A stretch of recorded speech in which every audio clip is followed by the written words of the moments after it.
Welcome to this online session. Through interacting with the content of this presentation, you will learn the basics of transition planning for students with disabilities and how effective planning impacts transition readiness for students. This session is intended to be an overview of the federal and state requirements regarding transition. You will be given detailed instructions in what the requirements are and how to document them in a student's record. We anticipate it will take you approximately 1 hour to complete the entire session, although you may pause the presentation at any time to examine the content in detail. Follow-up and implementation of the activities will depend upon your local district's requirements. Since the 2004 Individuals with Disabilities Education Act reauthorization, the Federal Department of Education, Office of Special Education Programs, OSEP, has put increasing pressure on states to come into compliance with IDEA. The Kentucky Department of Education, KDE, believes that the focus of special education needs to be on educational outcomes for students with disabilities, as well as compliance with IDEA. While compliance is essential in meeting the regulatory requirements, these same requirements make transition planning thorough and effective for students with disabilities, thus leading to better outcomes. OSEP requires states to report annually on several indicators of compliance and outcomes. Indicator 13 is the indicator that relates to transition planning in students' IEP, or Individual Education Program. According to KDE's state report card, approximately 25% of students with disabilities do not graduate from high school. The KDE Division of Learning Services highlighted this data in August of 2017. You can see that we have reason for wanting students to have more effective transition planning. While Kentucky's graduation rate overall is among the nation's highest at 89.7% in 2016 through 17, the graduation rate for students with disabilities is just 74.4%. The taxonomy for transition programming involves interagency collaboration, family involvement, program structures, student development, and student-focused planning. The taxonomy for transition programming implements this transition perspective. The taxonomy is a broad approach to transition planning in that it provides quality indicators and guideposts to success for transition-aged youth. The taxonomy also includes components for program evaluation and team planning. For a copy of the resource, go to www.transitionta.org. KDE's Division of Learning Services has aligned the Compliance Record Review items 49A through I with the Annual Performance Report Indicator 13 sub-indicators that we will review in this session.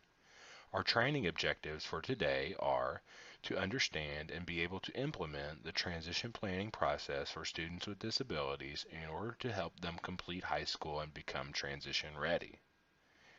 To understand appropriate methods for documenting Indicator 13 compliance. Please note the image from the Kentucky IEP guidance document. Transition is something that should be embedded throughout the entire IEP process. This is Indicator 13 as stated in the Annual Performance Report to Office of Special Education Programs and referenced in the Individuals with Disabilities Education Act. You'll notice that the underlined phrases match up with the sub-indicators on the next slide. In Kentucky, Indicator 13 is monitored on the record review with item 49A through I. We focus on these 9 requirements because they are the sub-indicators, if you will, of Indicator 13 for the State Performance Plan and Annual Performance Report. KDE has to report the monitoring findings of these 9 sub-indicators to OSEP each year. Since we have been reporting our monitoring data for Indicator 13, we have had less than the required 100% compliance rate. This is one of the reasons Kentucky has determined as a state that needs assistance by OSEP. As a result, OSEP requires that KDE ensure that any non-compliance found in a local district be corrected within 1 year. OSEP also clarifies that any non-compliance found in any individual student's record is to be corrected within 1 year, unless, of course, the student leaves the district's jurisdiction. Transition planning is a process that can lead to successful post-secondary outcomes for students with disabilities. Each sub-indicator is a vital component of effective transition planning that will ultimately contribute to a student's transition readiness. We will begin with sub-indicator 49A, Measurable Post-Secondary Goals. Please notice the green section here on the flow chart above, depicting where this occurs in the process. As required by federal and state regulations, the measurable post-secondary goal must contain a training education component and employment component. When appropriate, the post-secondary goal must include a component for independent living skills. The post-secondary goal is developed with information from the results of the student's transition assessments. ARCs can use informal assessments such as student interest surveys or interviews, as well as more formal transition assessments such as the ILP or Individual Learning Plan. It is required that each post-secondary goal include education or training. In many instances, the areas of training and education are overlapping. As you can see, there are several examples of what education and training may look like for a student. The second required component of the post-secondary goal is employment. This could refer to competitive employment, supported employment, or a different type of employment. Competitive employment means work in a competitive labor market that is performed on a full-time or part-time basis in an integrated setting, and for which an individual is compensated at or above the minimum wage, but not less than the customary wage and level of benefits paid by the employer for the same or similar work performed by individuals who are not disabled. This can include self-employment. Supported employment is competitive work in integrated work settings, consistent with the strengths, resources, priorities, concerns, abilities, capabilities, interest, and informed choice of the individuals. For individuals with the most significant disabilities for whom competitive employment has not traditionally occurred, and who, because of the nature and severity of their disability, need intensive supported employment services. Some other employment means working for pay other than the above definitions. This includes working in a family business and entrepreneurship. IDEA would not prohibit a work placement in a segregated setting, but least restrictive environment provisions would apply to the employment portion of the student's program and placement. Here is a sample formula for writing post-secondary goals. This is a sample and only one way to develop post-secondary goal statements. The first blank documents that the goal occurs after high school. The second blank provides a place for the student's name. Next is a space for the education training component, followed by a space for the employment component. Here are some additional examples of post-secondary goals. Notice the color coding on this slide. Red refers to education training components, where green refers to employment components.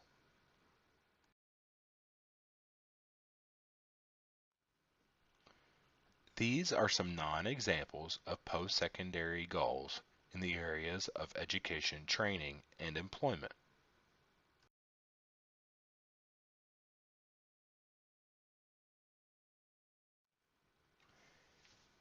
Independent living skills are those skills or tasks that contribute to the successful independent functioning of an individual in adulthood in the following domains: leisure recreation, home maintenance, personal care, and community participation. Here is a sample formula for writing post-secondary goals in the area of independent living. This is a sample and only one way to develop goal statements. The first blank denotes that the goal is intended to occur after high school. The second blank is for the student's name, and the last blank is to denote the independent living component. In addition to the required areas of education, training, and employment, some students will have post-secondary goals to cover all three areas: education, training, employment, and independent living. Here are examples of post-secondary independent living goals. These are non-examples of independent living post-secondary goals. These goals do not meet Indicator 13 standards for item 49A for the following reasons. In the first example, relying on families is not an independent living skill.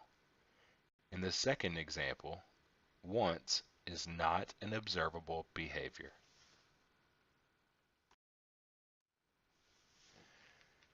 This is an example of how measurable post-secondary goals will look on the IEP.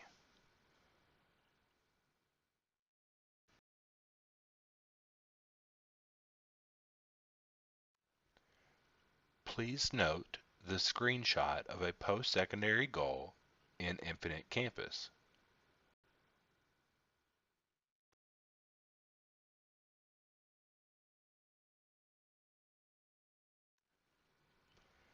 Look at the record review directions for 49A. This is from the 2017-18 record review document stating the minimum requirements for compliance. This section will focus on sub-indicator 49B, identifying transition services to document on the IEP. Transition services are represented on our chart in blue. The IEP includes transition services that will reasonably enable the child to reach the post-secondary goals. Services should be results-oriented and based on the individual student needs. Transition services are individualized based on transition needs.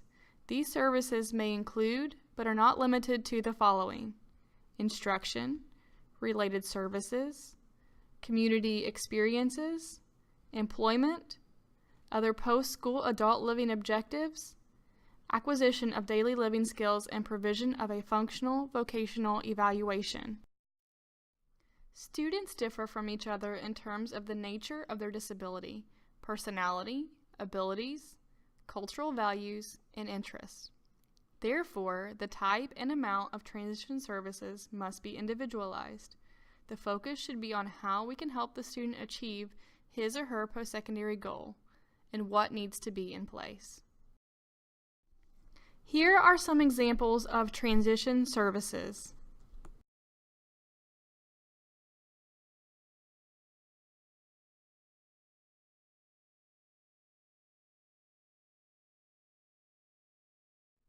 Here are some additional examples of transition services.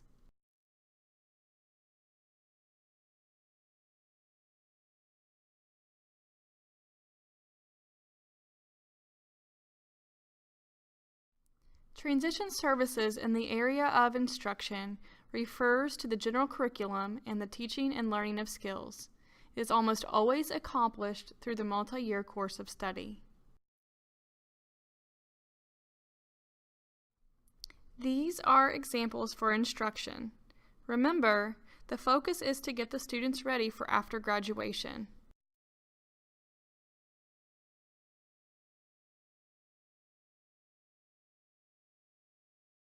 This type of planning, discussion, and identification of activities or strategies should provide for a seamless post-secondary transition.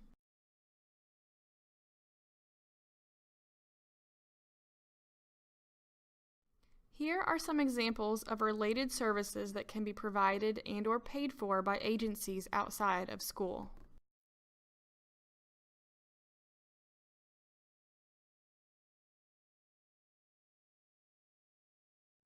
When we think of related services, we normally think of speech, OT, PT, special transportation, etc., or what the student receives while in school.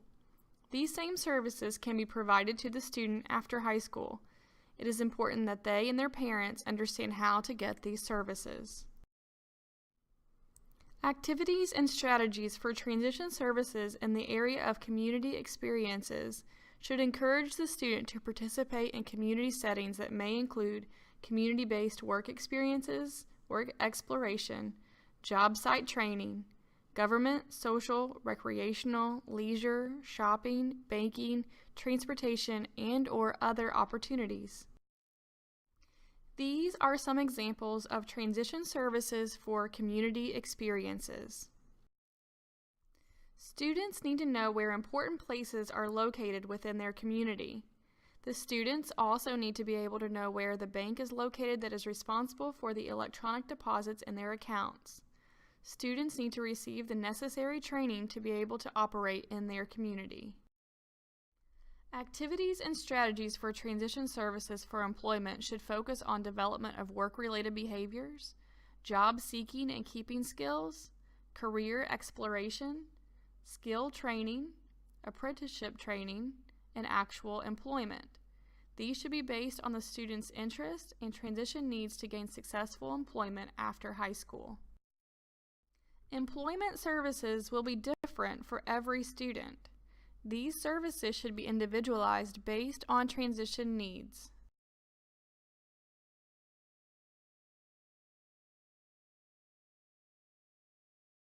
Additional examples of transition services for employment are listed here.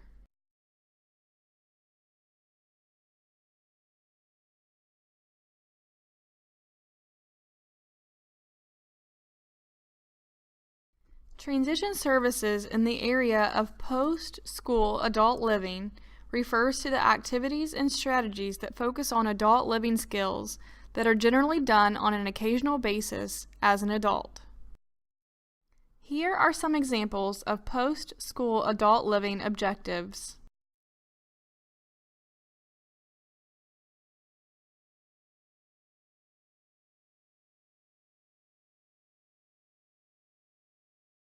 Additional examples of post-school adult living transition services are listed here.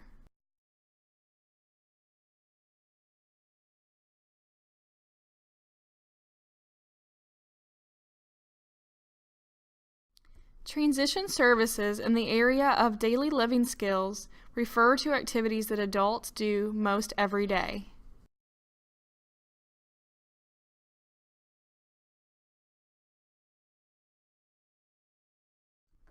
Here are some examples. Many of these examples you may have seen in other components of transition services, as there may be some overlap.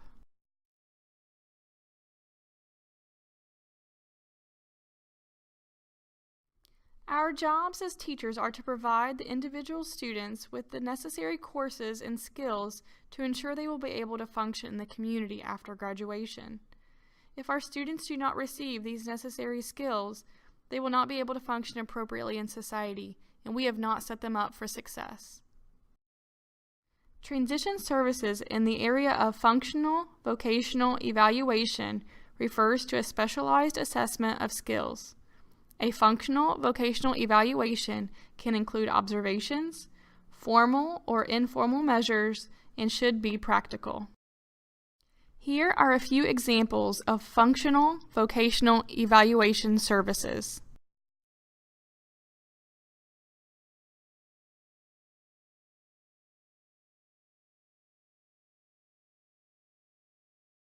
The Enderle-Severson Transition Rating Scale, better known as the ESTR, are rating scales that are completed by the school and parent. It has 47 items to rate. The rating scale is as follows. Yes means that the student can perform the skill independently or consistently. No means that the student does not perform the skill independently or consistently. The subscales include employment, home living, recreation and leisure, community participation, and post-secondary education. There are many other transition rating scales available. However, the ESTR has rating scales for students with mild, moderate to severe disabilities. Let's look at an example. When we look at the post-secondary goals and the transition services listed, we can see that IEP supports Joseph in reaching his post-secondary goals. His goals are as follows. Upon completion of high school, Joseph's goal is to complete employment skills training and an on-the-job training provided through the Office of Vocational Rehabilitation in order to work in a supported employment position as a landscape assistant. His independent living goal is as follows. Upon completion of high school, Joseph's goal is to live in a supported living setting with 2 to 3 roommates and to perform personal shopping activities weekly with assistance. The transition services are as follows. Completion of multi-year course of study leading to an alternative high school diploma, community-based instruction, individual advising on completion of the alternate ILP, community-based work transition program in collaboration with the Office of Vocational Rehabilitation, inviting agriculture teacher to transition planning sessions, provide opportunity for participation in regional transition fair, provide information to Joseph's parents about guardianship, SSI, Michelle P. waiver, and supported living.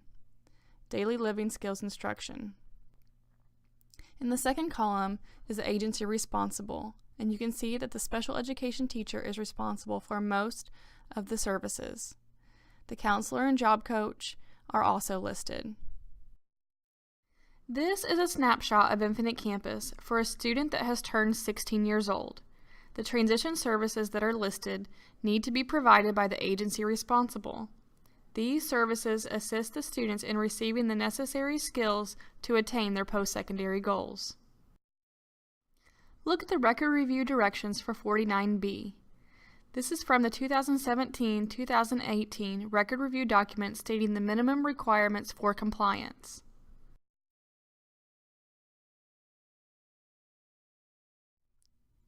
Now we will focus on 49C and 49D, which relate to agency involvement in transition planning, and is depicted here on our chart with the purple section. Sometimes the transition services that a student needs may be provided and or paid for by another agency. If this is the case, that agency's representative may need to be invited to an ARC meeting to discuss the services. Let's look at some examples and documentation of other agency involvement. If the IEP includes transition services that may be provided or paid for by another public agency, then the ARC documents that agency is the agency responsible in the appropriate section of the transition page of the IEP. This documents the need to invite a representative from that agency to an ARC meeting. The ARC then invites that agency's representative to an ARC meeting to discuss transition services. Let's look at John's transition services as examples. Notice that for the first 5 transition services, only the high school is listed as the agency responsible. No outside agency is needed to provide or pay for these services. For the last 2 transition services, another agency is listed. For these services, the 2 agencies, OVR and the Community and Technical Colleges Disability Support Services Office, would need to be invited. Sometimes an ARC plans to do these types of service during the student's senior year. In that case, the ARC might document the service as vocational rehabilitation referral to determine eligibility for tuition assistance during senior year, or apply for college and disability support service during senior year. This shows that the ARC won't be inviting another agency until the student's senior ARC meeting. There are many possible transition services that a student may need and a variety of outside agencies that may provide or pay for these services. The ARC should consider the assistance of outside agencies and plan accordingly. If there are no transition services listed that indicate another agency and the notice of invitation indicates that no other agency is needed, The conference summary notes should reflect the discussion and decisions regarding the need for other agencies. This is an example consent document in Infinite Campus. Many districts have their own form. The consent must not be a blanket consent for many agencies, just in case you need them. IDEA requires that consent be informed, which means that the parent or emancipated youth must be informed as to which agencies are invited.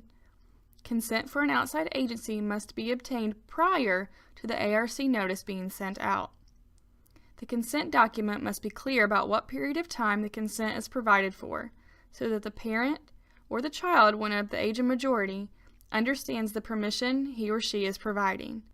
The period, though, can be for longer than 1 year.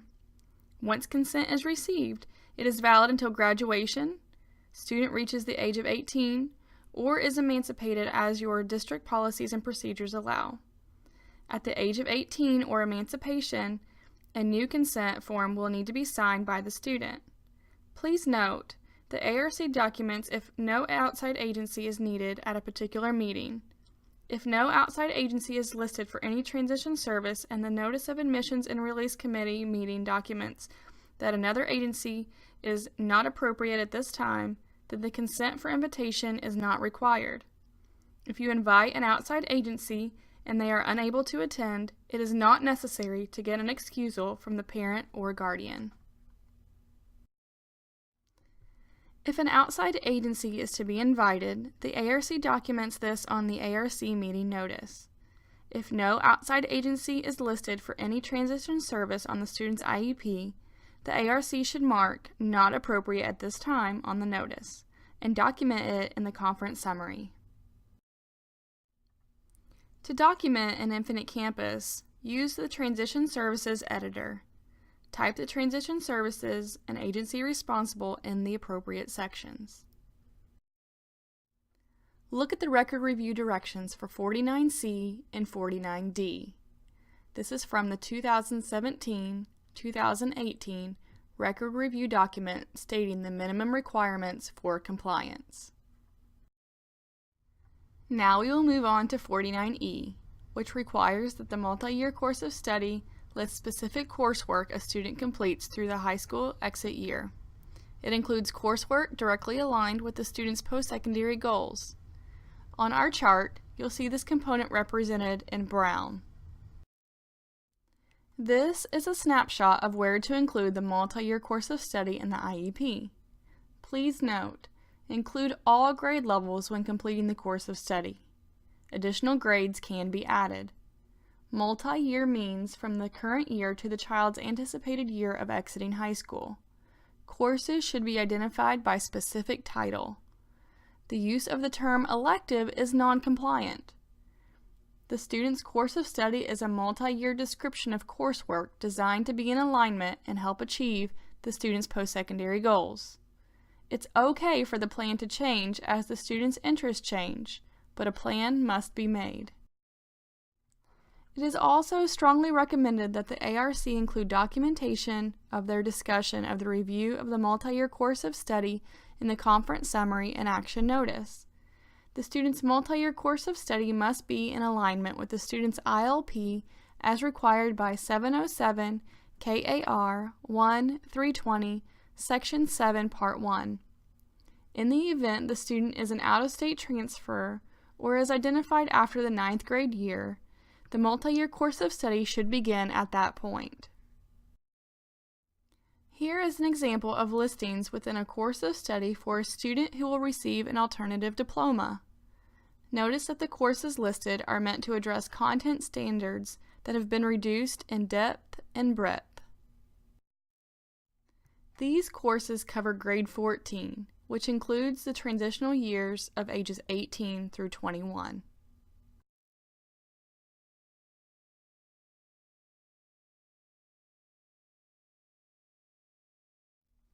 This is a screenshot from the 2017-2018 record review document and gives guidance on documentation requirements for 49E, the multi-year course of study.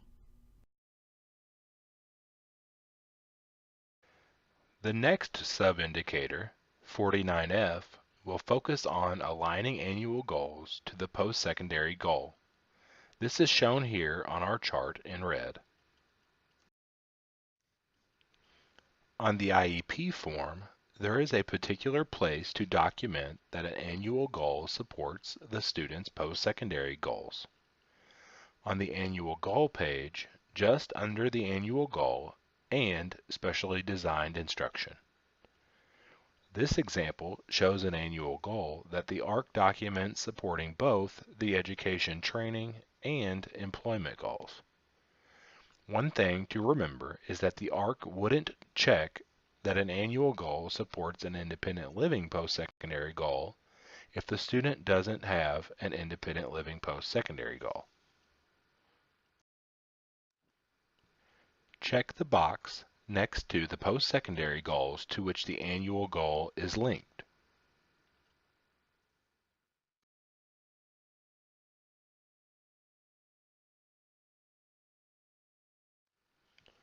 For each post-secondary goal, there must be an annual goal or goals included in the IEP that will help the student make progress towards stated post-secondary goals.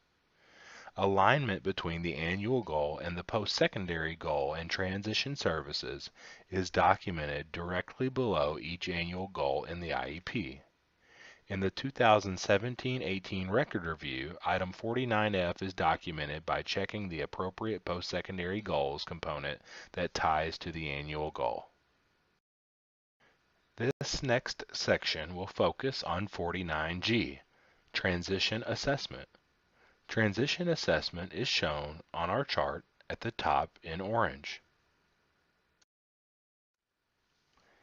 It is recommended that all students who have been on a general education track and plan on enrolling in post-secondary education or training have the following information in their files, cumulative or due process: state-mandated test scores gathered during high school, quarterly or semester grades throughout high school, current psychological assessment data indicating areas of strength and weakness while documenting the presence of a diagnosed disability, and college entrance exam scores if applying to four-year colleges. This information would include A. Data gathered over time that can be associated with current and future environments. Additional information may include informal interviews with students, student completion of interest inventories, or questionnaires to establish student interest and preferences in transition planning to meet the basic requirements of age-appropriate transition assessment. There are many available sources for transition assessments. Samples of transition assessment sources are listed on the slide. However, this is not an all-inclusive list. This slide shows additional examples of transition assessments, including the individual learning plan, academic records, the multidisciplinary assessment, school or community-based work experiences, and interviews with students and parents. This is an example of a transition assessment information gathering form that can be used to keep track of assessment results. This form is not a requirement, but could be a helpful tool when conducting transition assessments. This is an example of the transition assessment information gathering form that has been completed for a student.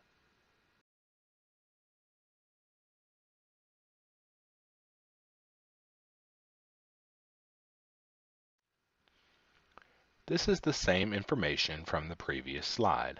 However, please note that the text in red cites the source of the data.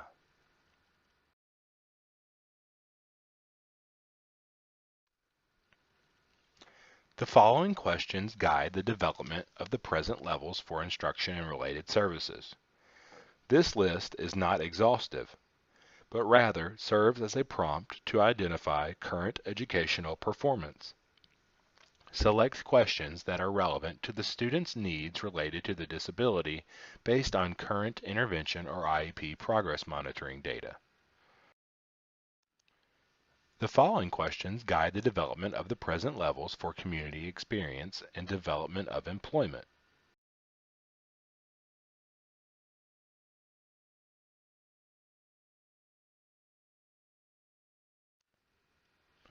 The following questions guide the development of the present levels for post-school adult living objectives, acquisition of daily living skills, and functional vocational assessment.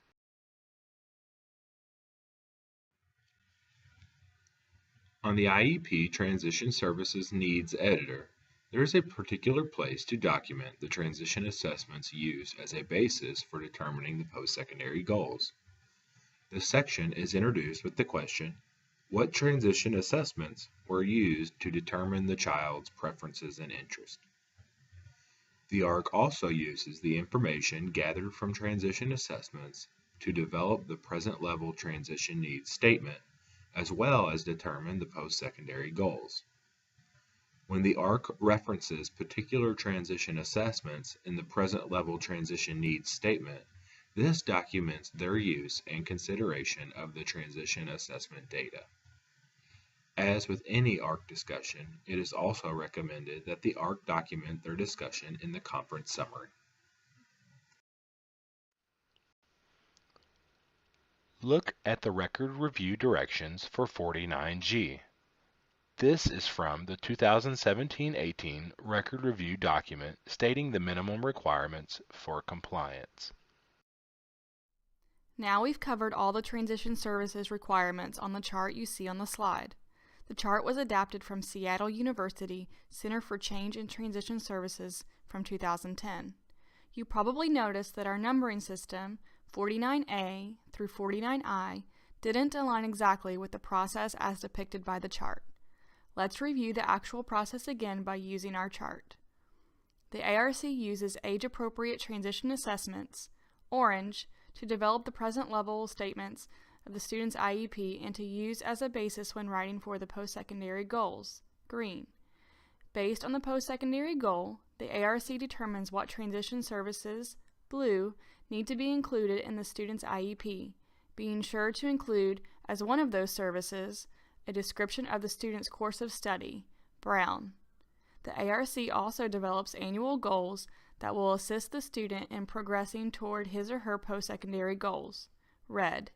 If any of the transition services can be paid for or provided by an outside agency, the ARC determines the need to invite an agency representative to the next ARC meeting, purple. Now, as we end our session, let's look at a couple more requirements that are critical to good transition planning and that are also sub-indicators of Indicator 13. We'll talk now about 49H, which focuses on student involvement in the transition planning process. The student should be checked as invited on the notice of ARC meeting sent to the parent and/or student if the student is 18. The record should also show that the student's signature is on the conference summary as attending the ARC meeting. If the student does not attend, the ARC must document other steps that were taken to ensure that the student's interests and preferences were considered. This may include documentation of surveys, interviews, ILP or IGP, description in the conference summary notes, etc. It's important for students to be an active participant in his or her ARC meeting. One way this can be accomplished is to have the student develop a presentation to share during the meeting. This presentation can include likes, dislikes, preferences, interests, and strengths. This slide shows additional ways to include students in the meeting. Look at the record review directions for 49H. This is from the 2017-2018 record review document stating the minimum requirements for compliance. You will find this information on the Notice of Admissions and Release Committee meeting. The ARC should document annual review of the IEP, including the post-secondary goals, by stating the meeting date and the anticipated review date of the IEP. By checking the last IEP date against the current IEP date, the annual timeline may be confirmed. Just as the student's individual learning plan or individual graduation plan is updated annually to reflect changes in education, training, and employment goals, so must the student's post-secondary goals in the IEP be updated. The ARC must review transition assessment data and determine if more information is needed as a basis for developing new or revising post-secondary goals. Look at the record review directions for 49I. This is from the 2017-2018 record review document stating the minimum requirements for compliance. The documentation for this sub-indicator can be found on the IEP, conference summary, or action notice. The requirement for 49I is stated in the box. The measurable post-secondary goals are updated annually. Look at the record review directions for 50. This is from the 2017-2018 record review document stating the minimum requirements for compliance. If any of the subcomponents of 49 are out of compliance and the student is 16 or older, then item 50 would be out of compliance. Thank you for listening to this presentation. Hopefully you have gained knowledge and skills to enable you to better meet the requirements of Indicator 13, as well as use these requirements to assist your students in becoming transition ready. There are many resources available for further professional development. For more information on transition planning for students with disabilities, visit National Technical Assistance Center on Transition, the Kentucky Department of Education's website, or contact your Regional Educational Cooperative Special Education Director.